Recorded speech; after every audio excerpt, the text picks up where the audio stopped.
Thank you, Lord God. Thank you, Lord God. Thank you, Lord.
For the water brook, so panted our soul after thee, O Lord. Our souls thirsted for the living God. Father, you said they that hunger and thirst after righteousness shall be filled. Oh, we thank you, Lord. You said, seek and we shall find. Ask and shall be given. Knock and the door shall be opened. Everyone who asks receives, everyone who seeks finds, and to everyone who knocks, you said in your word, the door shall be open. Thank you for this season of open doors. Yes. Thank you for this season, this new season that we've entered into. We thank you for this dawning of a brand new day, not only physically, but spiritually. You're doing a new thing. Lord, you're enlarging our territory. You're strengthening our cause. Lord, you're increasing your people. And Lord, give them eyes to see it. Hallelujah. We thank you for how you woke us up this morning with a mind to come and build an altar. Thank you, Lord, for giving us this mind this morning to come build an altar unto your glory. And as we, Lord, we present our bodies as the sacrifice. As living sacrifices. Holy. We separate ourselves from the world. You said, love not the world, neither the things that are in the world. The lust of the flesh, the lust of the eyes, the pride of life are not of God, but they are of the world. And you told us to be not conformed to this world, but be transformed. And you told us how we can be transformed. Hallelujah. By the renewing of our minds to your word. Lord, give us a thirst for your word. Give us a hunger for your word. Your word is a lamp unto our feet, a light unto our pathway. Heaven and earth shall pass away, but your word remaineth forever. The word has already been tried and settled in heaven.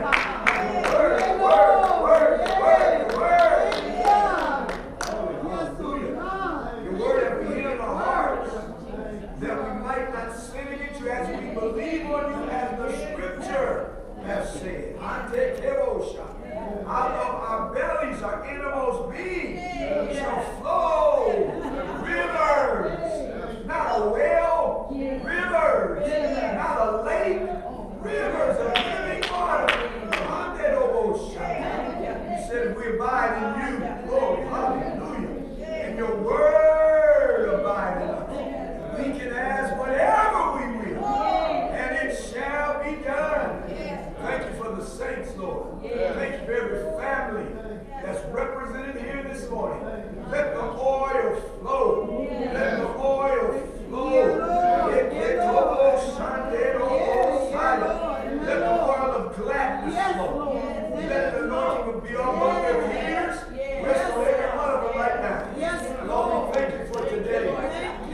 opportunity to get out and Yes, vote. yes, Hallelujah. yes, He said, yes. render unto Caesar that which is Caesar's, and render unto God that which is God.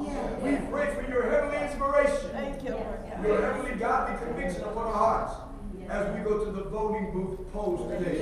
Give us who to vote for, whose morals and whose ethics and whose convictions are in compliance with your word. You said, if any man lack wisdom, let him ask of God. Give us wisdom today. Who to vote for. But let us remember the government is upon your shoulder. And the king is in the hand of the Lord. Lord, you lift one up and you pull another one down. We pray that thy will be done on this earth. Now, Lord, let the words of my mouth and the meditation of my heart be acceptable in thy sight.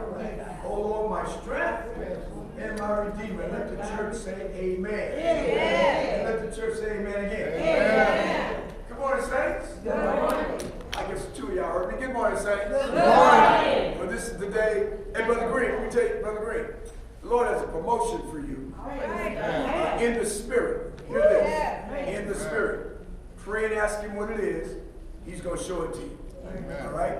I'm not seeing a ministry, but I'm seeing a promotion in the house. God is giving you more exposure because your breakthrough, your day spring has come. Your day spring started today because of your faithfulness and your availability. Now God is launching you to another level of exposure. Hear this, for his glory. For his glory. He turns your scars into stars. In Jesus' name. You receive that? Amen. All right, brother, go with that. Can we say praise the Lord? Amen. This is the day that the Lord has made. I will rejoice and be glad in it. It's so good to see your beautiful faces in the house of the Lord this morning. And those of you who are viewing us via social media all over the world, we greet you this morning with Jesus' joy. So happy to have Lady Levette. Amen. Happy to have my daughter with us. Sister Levette, stand up and look at that camera and wave at people. I want to see you all over the world. Look at that camera right there and wave at the people of God. Amen. I love you. And it's a blessing to be in the house of God. Yes, it is. Can we say praise the Lord once again? Praise the Lord. I want to talk to you about the blessing this morning. The blessing. Proverbs 10:22 says, the blessing of the Lord, it maketh rich. I like that. The blessing of the Lord, it maketh. That's wonderful, isn't it? Amen. But I want to put an emphasis on the family blessing. All right. The family blessing. Yes. So, the Bible lets us know in the book of Deuteronomy, chapter number 30. And somebody get Deuteronomy chapter 30 and read verse 19. All right, man. Just stand up and read it. Let me get my Bible. Deuteronomy chapter number 30, verse 19. Somebody read it. I call heaven and earth to record this day against you, that I have set before you life and death, blessing and cursing. Right. Therefore choose life, that both thou and thy seed. Somebody say choices. Somebody say choices again. He said, I set before you death and life, blessings and cursings. Therefore choose life, that you and your seed, you and your children may live. As a corresponding text, I want you to connect the dots. James chapter number 3. James chapter number 3. I'm going to start at verse 1. It says, my brethren, James chapter number 3, verse 1. Be not many masters, knowing that we shall receive the greater condemnation. For in many things we offend all. If any man offend not in word, the same is a perfect man or mature man, and able also to bridle the whole body. So if you can bridle your tongue, you can control your life. Amen. Verse 3, behold, we put bits in the horses' mouths, that they may obey us, and we turn about their whole body. Behold also the ships, verse 4 says of James chapter 3, which though they be so great, are driven of fierce winds, yet are they turned about with a very small helm, whithersoever the governor or the steering wheel listeth or turns it. Verse 5 of James 3 says, even so the tongue. The tongue. I believe Sister Fowler, Sonia talked about the other day, watch what you say. Your words have creative power. She taught us, we heard the old saying in the past, sticks and stones may break my bones, but names will never hurt me. Yes, or words will never hurt me. Words will hurt you. Because she taught us the other day that death and life, Proverbs 18:21, is in the power of your tongue. But you got to get this. It just can't get in your head. You got to descend in your spirit so you can understand it. Words do hurt you. And a lot of you take 10 steps forward and 50 steps backwards because of your mouth. Sometimes you block your own blessing. You praise God in prayer, but curse him outside of prayer. So you may take 10 steps forward in prayer, but 50 steps backwards after prayer. Because you're like a person, James said, to look in the mirror, but once you leave the mirror, you forget what manner of person you are. And so we got to learn how to bridle our tongue. In verse 5, he said, the tongue is such a little member, but it boasts about great things. And he said, behold, that means, look, how great a matter a little fire kindles. Verse 6, we're going to stop at verse 10.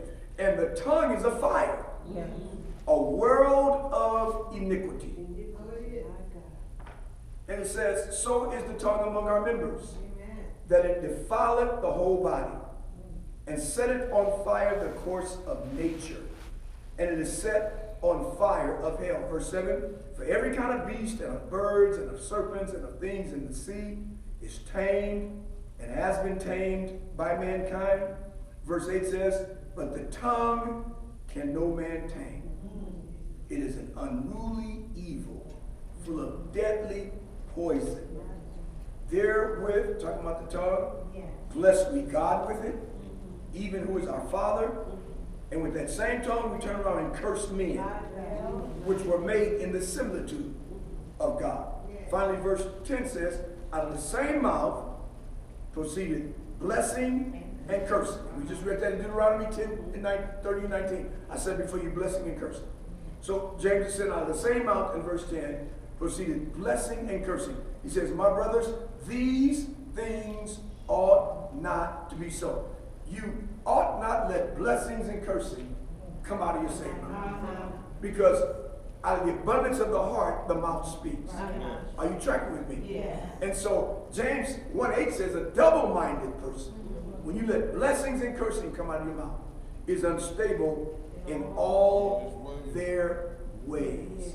So words have an incredible power to either build us up or tear us down emotionally.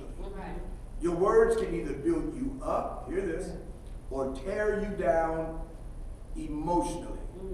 Many can clearly remember praising God, words of praise that their parents spoke over their lives years ago. And you all can remember that.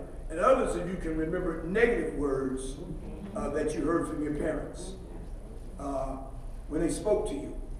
And we shouldn't be surprised that the family blessing hinges on a spoken message. The handing down of the blessing hinges on a spoken message. Abraham spoke a blessing to Isaac. He spoke a blessing to Isaac. He didn't give him anything tangible. You got to get this. He spoke a blessing to Isaac. If he would have given him something tangible or something he could see, that would have been the result of the blessing. Yeah. But the blessing singular is the root, and the blessings are the fruit.